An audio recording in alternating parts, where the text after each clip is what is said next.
내가 알고자 하는 그런 거를 데이터 분석적으로 풀라고 그러는 거기 때문에 그거에 대한 시각이 먼저 있어야 돼요. 그래서 그걸 풀라 그러면 야 이게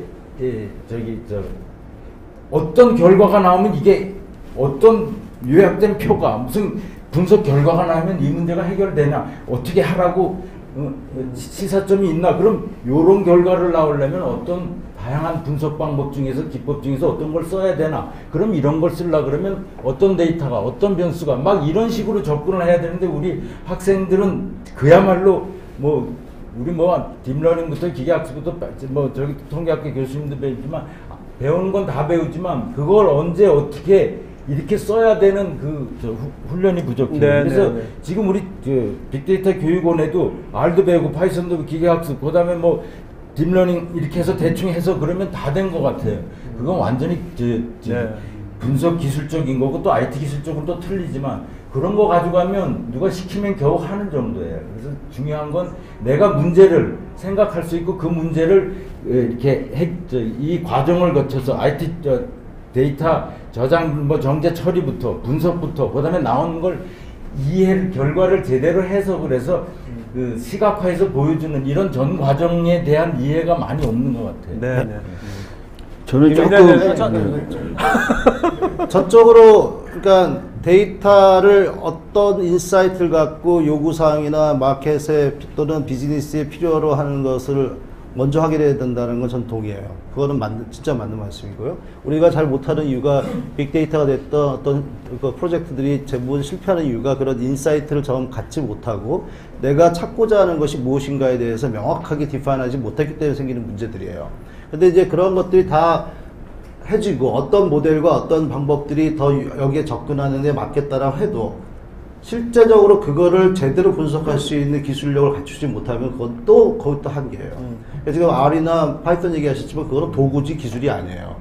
저같이 컴퓨터 사이언스 한 사람에서는 데이터 어널리틱스에 대한 어떤 모델과 어떤 분석의 기술을 우리가 동원할 수 있고 기존에 있는 거를 활용하던 아니면 우리가 그것을 커스터마이제이션 하던 아니면 우리가 그것을 위해서 새로운 것을 만들어내던 물론 기본은 인사이트부터 출발해야 됩니다. 거긴 저도 정말 100% 동의해요. 우리가 못하는 부분이거든요. 그렇지만 그것을 또 구현하고 실현할 수 있는 기술력을 갖고 있지 못하면 그거는 굉장히 의존적으로 될 수밖에 없죠. 공장 같은데 우리 데이터 너무 쌓여 있는데 아무것도 안 하고 있다 그러면 제가 그런 얘기해요. 그건 어디나 마찬가지예요.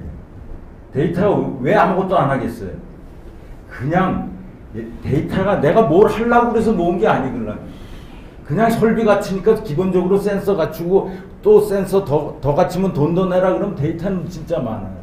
어디서나 또 다양한 모바일 쪽에서 웹이나 앱에 일어나면 로그는 저절로 쌓이고 뭘 하려는 생각이 아직도 아무도 없어서 데이터가 많건 적건 간에 그게 문제라서 지금 갖고 있는 데이터가 뭐지 이걸로 뭐를 할 수 있지 그런 생각도 해야 될 뿐만 아니라 이게 내가 뭘 갖고 있지 뭐를 더 구할 수 있지 이걸로 뭐 할 수 있지 병렬로 내가 무슨 문제가 있지 현황 파악을 먼저 한다. 그러니까 우리 고민이 뭔지 기획 쪽에 현업 쪽에 다양한 쪽의 고민들만 열거해서 그거에서 갖고 있는 걸로 이렇게 매치를 하면서 내공을 키운다 그럴까 그렇게 키우다 보면 생산성 경쟁 우위라는 게 1% 싸움이거든요. 효율 1% 증가시키고 비용 1% 감소시키고 위험 조금 감소시키고 새로운 매출 증가시키고 막 이런 건데 그건 다 지금 경쟁 우위의 여러 요소들이 사라진 지금은 프로세스에서 효율을 높여야 되고 그러면 한 단계 한 단계가 다 데이터 분석이라 뭘 갖고 있지 내가 뭐 고민하고 있지